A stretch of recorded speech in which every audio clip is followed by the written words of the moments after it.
G'day punters, welcome back to the MacBet Early Move. I'm your host James Milner, and joining me as always, professional punter John Mcleod. John, you've had a nice little week at Ipswich and Doomben. How are you going? Yeah, it's been good, James. Wednesday was good. We didn't bet too often. We liked just the one, and you could have fell into a couple of other ones, but I sort of tried to play it pretty tough. And after I think we could have got about 215, 220, one of them. It started about $1.50, so it was all right. And then yesterday was all right as well. We sort of just chipped away. We dodged a couple, just by looking at the yard and seeing a few little negatives in a couple of horses. We dodged them, and another one sort of pushed us in a bit more, and we bet up a little bit more and saved on the favourite sort of thing. So it was still all right. It was good. It's been nice. Yeah, it's fantastic. We've been putting out a couple of free tips on Twitter as well, and the one yesterday was quite good, getting out to about $5 on Betfair late, which was good. And just overall for the month, I've posted up the results this morning. You've won 98 units this year at 16.1% profit on turnover. So yeah, 2021's been pretty good to us so far.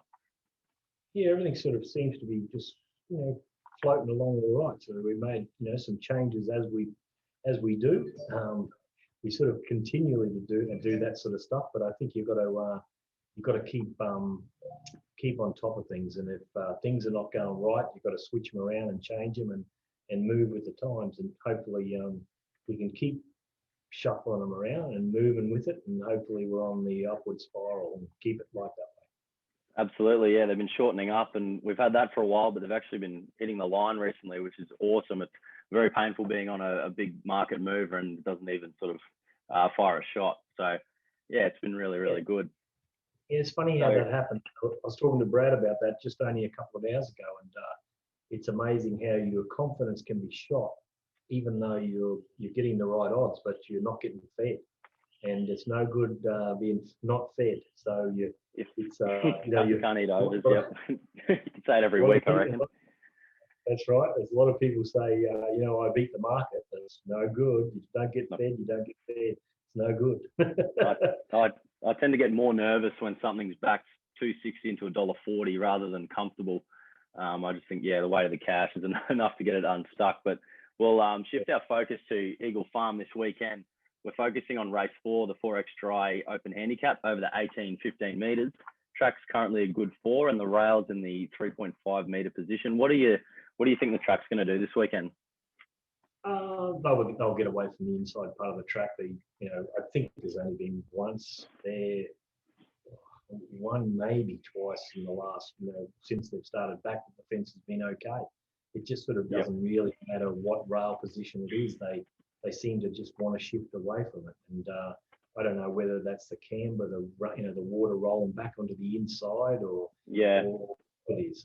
You'd think with a sand-based track the way it is, it just soaks it up really quickly. So it possibly, it really can't be that. But I don't know what the reason for it is. On both, I don't know, but it definitely is getting away from that inside part of the track, and you just got to keep looking for it. But, I think a lot of the jockeys know what to do. It's a bit like Sunshine Coast. They know away from the inside, and Eagle Farm's the same way. You just got to get away from the inside. For sure, and there's a stack of small fields with all the criticism the Eagle Farm track's had, a few trainers deciding not to nominate their horses. We probably want them to nominate, because we've sort of, I think we might have worked the track out a little bit. Yeah, it's the knowing the track and knowing the type of horse and all that sort of stuff. And I won't get into that too much, because it's a little edge that we've found. But that's right. Don't give away the guts. It's been good, and hopefully we can keep it going. Beautiful. So we're looking at race 4 on Saturday at Eagle Farm. So your current favourite is Ligulate, $2.20. Matawi is $3. Star of Michelin, $4.40. Then it's down to Spectroscope 12s, Pleased is 21s, and we've got Romacash there, the roughie, at $41. We'll start with the favourite, John, Ligulate. Malian on board after he copped that spray the other day from Holbert Racing. I'm not sure if you saw that. But what do you make of this favourite here? I think just where it's going to be and going to the 1800, it's a little bit of a chink for it. So I'm looking to bet around it. The breed the mare really, I think it's by Exceed Excel. It's out of the Exceed Excel mare, and they don't, really get 1800. So Okay. I'm sort of against it, and just because of the position it's going to get to, it has been here before, and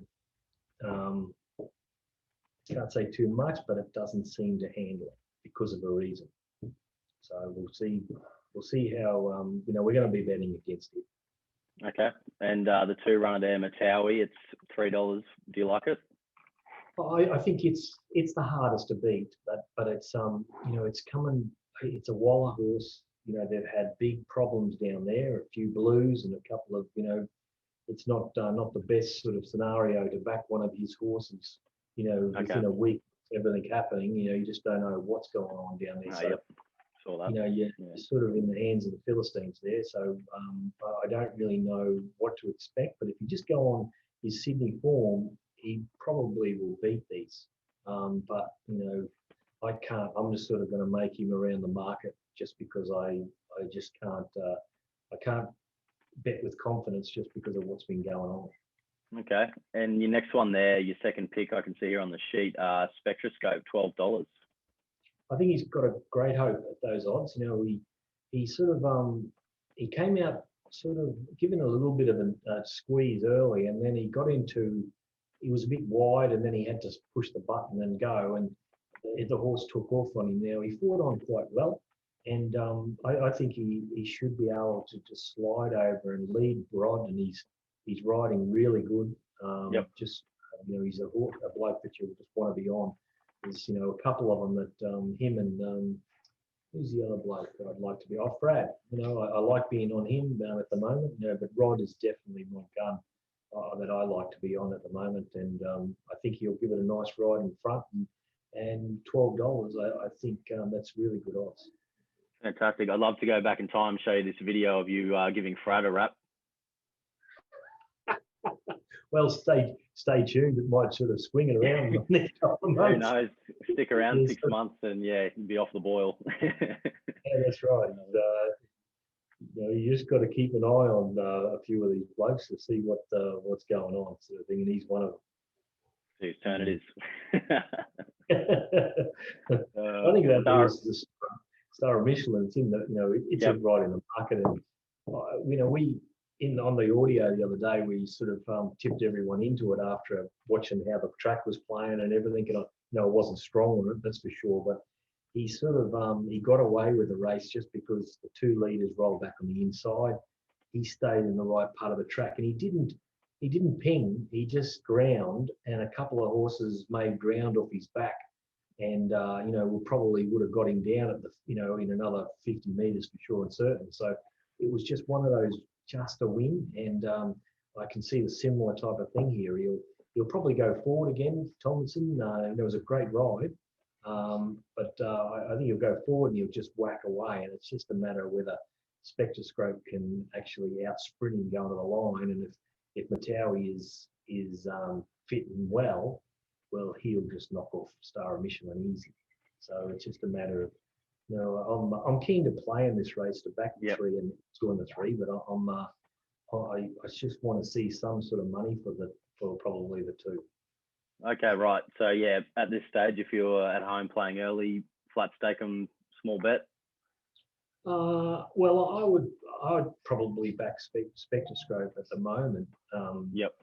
Something small on it and just sit on your hands with Matawi, because it could get out to $4, whatever, and then you only want to save on it. That's all you want to do, because it might not be right. And no good. If it comes into 270 or around 270, 280 and stays solid at that, you probably want to bet forward and bet confidence. So it's just what I hate betting, watching the market and keeping an eye on those sort of things, because you don't want to be a sheep. But in this circumstance, you have to, because it's just too important, just what's going on, and not knowing the fitness of this horse. For sure. So we'll sit and watch the market there. That's all from us as far as Eagle Farm goes. Small field, nice and short and sweet from us. We've got Sunshine Coast tonight, Gold Coast and Sha Tin as well tomorrow. Of course, Eagle Farm, and then Sunday is Sunny Coast again. But if you want to get on there, guys, head to macbet.com.au, get yourselves involved in a weekly or a monthly subscription and get the WhatsApp mail from the yard. It was very good yesterday. I was working from home yesterday, so I had a little bit of time to listen and watch the races, and there was a few favourites there. You said looked a bit fat and probably not up to the task, which was really, really good. I think one of the guys actually sent a message, what should I do if now that you've tipped this in the morning and now you're saying not to bet? Yeah. And what I said is, if you're on, you're on. You can't do too much about it. If you've got a Betfair account, you could try to, get off and because you don't. I know that a couple of them there, you probably would have been able to make money on them both because they shortened up a little bit.